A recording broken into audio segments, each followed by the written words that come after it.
Qu'elle semble lointaine, la Florence d'après-guerre, celle de Giorgio La Pira. La Cité des Arts n'a pourtant pas délaissé l'héritage de son saint-maire. Le vénérable Giorgio La Pira nous a donné l'exemple éclatant d'un disciple chrétien. Bientôt 90 ans qu'elle a lieu à l'abri des regards, cette messe des pauvres, fondée par celui qu'on appelle ici le professeur.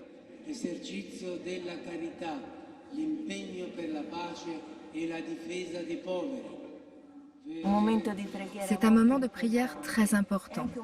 C'est aussi un moment de grande amitié. Tous ces gens sont unis précisément par cet amour et cette dévotion pour le professeur La Pira. Il a été un grand maire. Un morceau de pain distribué par une association laïque, quelques pièces glissées à la sortie par l'œuvre de Saint Procule, qui dans l'action solidaire poursuit le message de La Pira. Vivre dans l'esprit de La Pira aujourd'hui revient essentiellement à rechercher la paix. Rechercher la paix entre les peuples. Le professeur disait « La politique est la plus grande action de charité chrétienne qu'une personne puisse faire envers une autre ».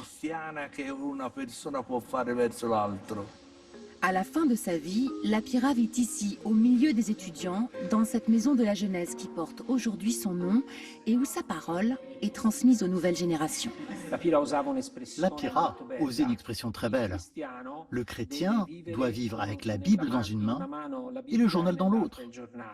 Lire le plan de Dieu à la lumière des faits qui se produisent. Notre objectif est d'aider les jeunes à développer cette conscience. Une conscience spirituelle et sociale donc, qui se vit à travers ces camps éducatifs où les jeunes s'engagent ensemble dans la lignée du professeur. Si j'ai mûri cette décision de m'engager auprès des autres, c'est en grande partie grâce à lui. Lorsque La Pira dit « l'espérance contre toute espérance », ce n'est pas une phrase toute faite. C'est une phrase qui façonne véritablement votre vie et votre façon de penser. Il est sorti de terre en 1954 à l'initiative de La Pira. Voici le quartier ouvrier de l'Isolotto, à l'ouest de Florence, avec ses immeubles à taille humaine, organisés autour de jardins, de commerces, d'écoles et au centre, l'église.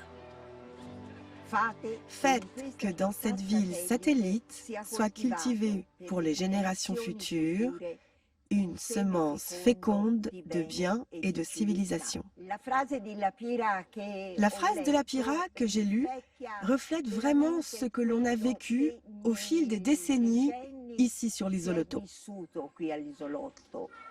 Ce quartier a véritablement conduit à une qualité de vie, à une solidarité, à une attention les uns envers les autres qui, dans d'autres quartiers de la ville, ne sont pas aussi intenses.